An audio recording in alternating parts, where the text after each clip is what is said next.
siempre que se ha hablado en este tipo de conflictos, cuando suceden estas situaciones en los países, se plantea verdad, justicia y reparación y no repetición, porque siempre se plantean después que han pasado, después que han terminado los procesos de aniquilamiento. El caso de las dictaduras, en las épocas de transición después de dictaduras, es cuando entonces aparecen en el derecho o en las consignas internacionales esta de la verdad, justicia y reparación, y se ha planteado y no repetición. En el caso colombiano no ha concluido,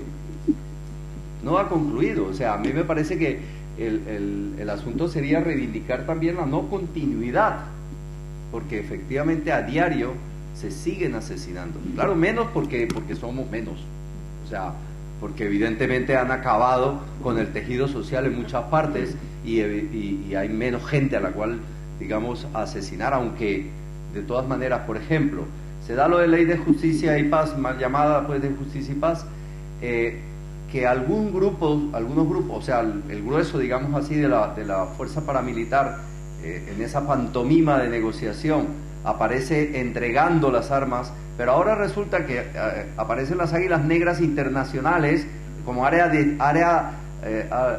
disidente de las Águilas Negras y como ala disidente de las AUC. A ver, ¿quién le entrega la información a esas tales Águilas Negras Internacionales? Informaciones tan precisas de organizaciones de solidaridad internacional.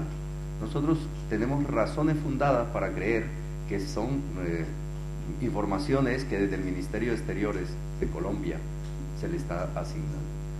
Y debería decir en primer lugar, detrás de todos estos crímenes que se han dado en Colombia, hay un tema de tierra, hay un tema de megaproyectos y hay un tema del poder.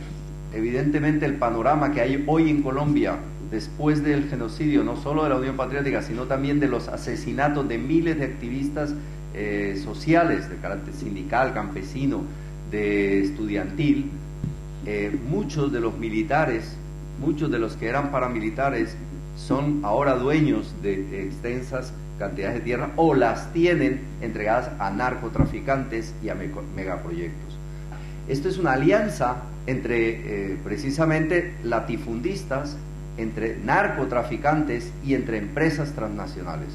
En Colombia, hay que decirlo claramente, la explotación tanto del plátano como el megaproyectos de la palma africana y de los agrocombustibles, ¿cierto?, son los que también han generado el que a la gente se le haya asesinado en masa o se le haya desplazado, y que ha generado a su vez un nuevo panorama en las ciudades colombianas con los grandes cinturones de miseria. Tenemos que entonces hablar del papel tanto de los gobiernos como de las organizaciones sociales en estos países del centro.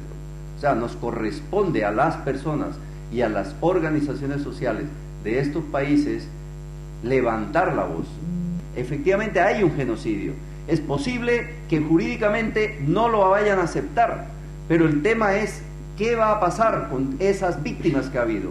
Los crímenes de lesa humanidad deben ser castigados, que deben ser conocidos realmente qué fue lo que pasó. Hay gente que se mete en una discusión, que se enreda en una discusión, y a veces lo ve uno en sectores de la izquierda, a propósito del carácter político y a propósito de cuál era el planteamiento. Hoy en día están discutiendo algunos compañeros a propósito de que era un error plantearlo de la combinación de las formas de lucha y que por esa razón, y digo yo, ¿por qué no miramos entonces los miles y miles de casos de personas humildes que en esa discusión no entraban, que ni siquiera, es decir, que ese no era su tema diario, y que fueron asesinados de una manera muy vil? A Rodrigo Hoyos en Barranca Bermeja lo asesina sentado frente a su máquina de coser, que era un sastre. A Alfonso Ospino Alpichi lo matan tomándose una gaseosa en una tienda de una esquina, y a Lucho Martínez y a Juancho Hernández lo matan también tomándose una cerveza afuera. O sea, vamos a ver, supongan por un momento que eran digamos, simpatizantes de la guerrilla. Supongan por un momento que incluso eran auxiliares en cuanto que le hacían algún favor. ¿Eso justifica que los hayan asesinado como los asesinaron? ¿Qué mensaje se le está mandando a la sociedad cuando con eso se justifica que alguien lo asesine sentado tomándose una cerveza o tomando una gaseosa? El mensaje que se manda a la sociedad es que hay unos crímenes que son justificables si los hace el Estado. Y eso me parece que desde el punto de vista de un organismo social vivo, que sea sano, no está bien.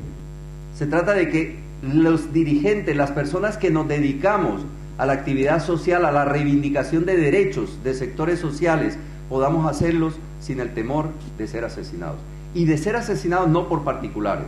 Se trata de que el Estado no sea quien elabore programas y planes para asesinarnos.